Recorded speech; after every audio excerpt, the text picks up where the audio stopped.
हूँ क्या फिल्मों के सारे हीरो मेरे आगे हैं जीरो, फिल्मों के सारे हीरो मेरे। आता जो तुम्ही प्रीमियम मध्ये व्हिडिओ पाहिला तो क्रिएट करणं अगदी सोपं आहे. सर्व एडिटिंग तुम्हाला आपण या व्हिडिओमध्ये सांगितलेली आहे. जर कोणी आपल्या चॅनलवरती नवीन असेल तर आपल्या चॅनल सबस्क्राइब करून ठेवा. असे ट्युटोरियल व्हिडिओ तुम्हाला आपल्या चॅनलवरती मिळून जातील.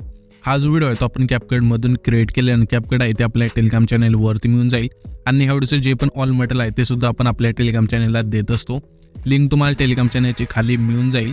तर आता सिम्पली काय करायचे, हा व्हिडिओ क्रिएट करण्यासाठी हे जे CapCut आहे ते ओपन करायचे. इथे CapCut ओपन केल्यानंतर न्यू प्रोजेक्टचं ऑप्शन आहे त्यावरती क्लिक करायचे. जो पण तुमचा ते फोटो असेल इथून सिलेक्ट करायचा आहे. त्याच्यानंतर सिम्पली इथून ॲड करायचा आहे. इथून फोटो ॲड केल्यानंतर इथे तुम्हाला एक रेशोचं ऑप्शन आहे त्यावरती क्लिक करायचं. 9.16 रेशो तो सिलेक्ट करून इथून बरोबरच्या 9वरती क्लिक करायचे. त्याच्यानंतर हा जो फोटो आहे त्यावरती क्लिक करून 2 बटन अशा इथून सेट करायचा आहे.